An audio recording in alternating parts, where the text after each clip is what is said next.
Amnesty International has weighed in on South Africa's latest crime stats, saying that they reveal a shocking concern to the right to life. The lobby group also said police must be held accountable for the failure to protect the right to life and the right to security. For more on this, I'm joined by the Executive Director at Amnesty International South Africa, Shenilla Mohamed. Shenilla, good to have you with us tonight here on In Focus. Great concern. Are we losing the war on crime? 8.9% in just 3 months. You're seeing 6,859 people being murdered, and 902 of those are women. Absolutely. Good evening, and good evening to your viewers. I mean, I think that, the shocking thing is that these murders keep on rising. And when you look at a figure of 6,859, these are 6,859 people with families, they're not just stats, they are actually real people. When you say 900 women were killed, these are 900 mothers, 900 sisters, 900 people that have been taken away from their families. And I feel like, even though the police minister is talking about a decrease in certain areas, the numbers are still shockingly high. The crime statistics in this country are shockingly high. And I think if you look at what are the reasons that people are going out and killing, I mean, they've cited vigilantism, revenge or retaliation. I mean, again, these are an indication of the fact that, first of all, the society has no trust in the police, which is why they go out and do their own killings or vigilantism. But also, there is something deeply wrong with the way in which society deals with conflict and conflict-related issues. So, domestic violence, etc., it always goes down to extremism. And I think we really have to look at what's going wrong in South Africa, not just the way in which the police are responding, but also what is happening within the society, that people's rights are being violated to such an extent. Yeah, it's a lack of training. Is this a lack of technology, resources to deal with this type of crime? What are the police lacking here, and how do you respond to this spike in murders? Well, I think, first of all, the challenge is the lack of deterrence. So again, what we found in our investigations is that a lot of these cases are not coming to the courts. And one of the reasons they're not coming to the courts is at the time of the incident, the police's ability to actually gather the types of forensic evidence that is needed to bring perpetrators to court is lacking. So, unless it's a high-profile case, you'll find that a lot of these cases are left hanging because there's not enough evidence. And, so I think, the police definitely need training in that regard, in gathering evidence, but also in the investigation of these cases. But not enough campaigns or awareness-raising activities are being conducted by the state to really deal with some of the major issues. I mean, if you look at the issue of violence, although the police minister said that, sexual violence has been decreased. The reality is, he talked about a 9% decrease has been recorded in sexual offences, but that there were still 11,315 people raped in 3 months.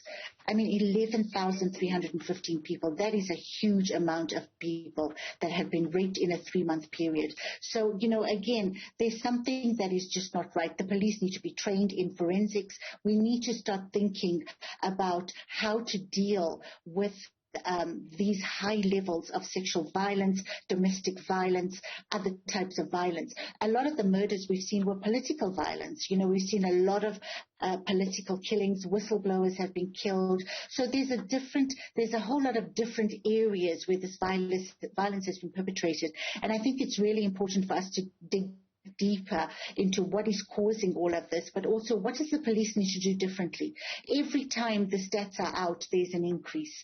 And I think that, there's something that they are not doing right, and it's really important for them to reflect and figure out how to deal with crime better, because the responsibility is on the state to make the country safe for all those who live in it. Yeah, we're talking of better looking numbers during the time of the lockdown. I mean, part of the reasons where people were probably locked in, but also there are some who pointed to the police visibility and the police presence during that time, including the army on the ground. That certainly helped to reduce certain types of crimes like hijacking and so on. Is there something there to be said about getting more boots on the ground? Well, I think, first of all, we're not, as Amnesty International, we're not, in support of the army. The army is not trained in civilian, in dealing with civilian issues. They are trained to kill. That is what they do, and they should not be, deployed in civilian areas. Yes, we do need more boots on the ground when it comes to the police, but we also need better trained police. We need, more visible police presence. And I think we need really to look at what is not working within the police system at the moment. I mean, often you will see people putting reports on social media about crimes taking place and police just standing back and doing nothing. We saw that during the riots. During the riots, we saw the way that the police were just not equipped to deal with this. And I think that, again, this is really worrying because, when the police do deal with public order issues, when they are on the ground, they tend to panic. They use rubber bullets, when they're not supposed to. And I think we really need to really put our police through training that will help them to deal with the issues on the ground, not only when it comes to protest action, but also when it comes to crimes of murder, rape, etc. I mean, and I think that they are not equipped to deal with it. And that's why we're seeing the increases every time stats are released. We're seeing an increase in the way in which the police deal with it. But I think societally as well, we have to start talking to our people about different ways of conflict resolution. Every time there's a domestic issue or, you find that a couple breaks up, murder is not the solution. And I think, the way in which violence gets used as the immediate solution to any conflict is really worrying in this country. And I think we do have to really dig deeper and think about what sort of programs should we be deploying in schools, in universities, in general, what sort of campaigns should we be putting out there that show people that, there's other ways to deal with conflict that are not about murder, violence, rape, brutality. And I think that is the problem. South Africa is a highly violent society, and we have to think about other ways of really educating people on how to deal with conflict in a non-violent way. Yeah. The other area that has seen an increase is the area of kidnappings. 686 more cases of kidnapping compared to the same period last year. I mean, that in itself is something that requires some kind of specialized technical team to respond to. But at what point do we look at these increases and these numbers and we begin to say, maybe we are beginning to lose confidence in this current leadership, and maybe that's where the change needs to happen? Well, look, the reality is that the state is the main duty bearer for all of this. So they are responsible for the safety of this country, for keeping its people safe. And if they are failing, then, definitely they need to be held accountable, whatever that accountability looks like. But I think also when it comes to the kidnapping, so we can see that there is definitely certain groupings that are being targeted. It's all about ransom. We saw the case of the Moti children. But we never really find out exactly what happens there.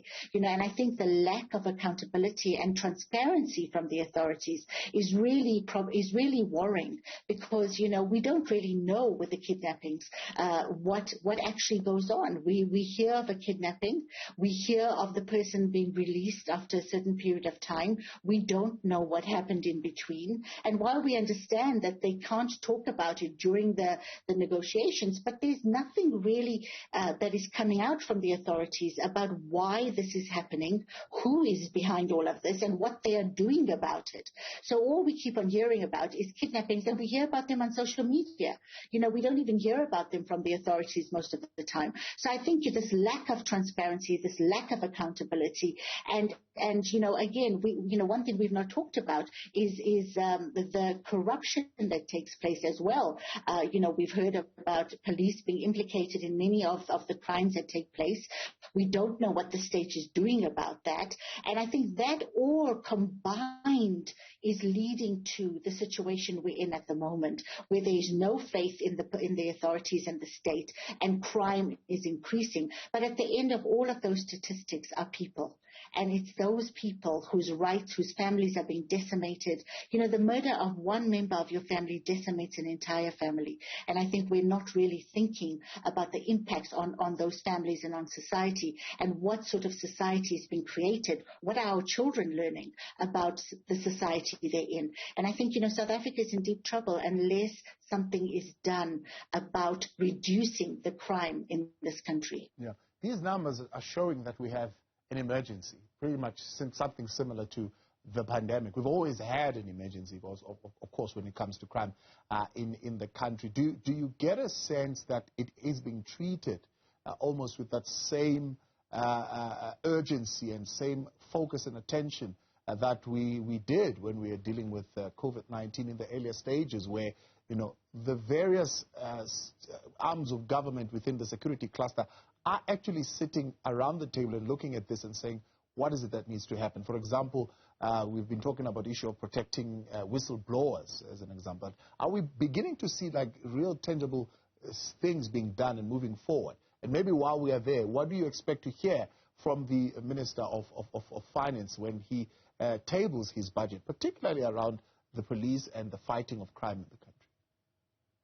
Well, to be honest with you, I don't think that there's a sense of urgency. I think there's a lot of talk.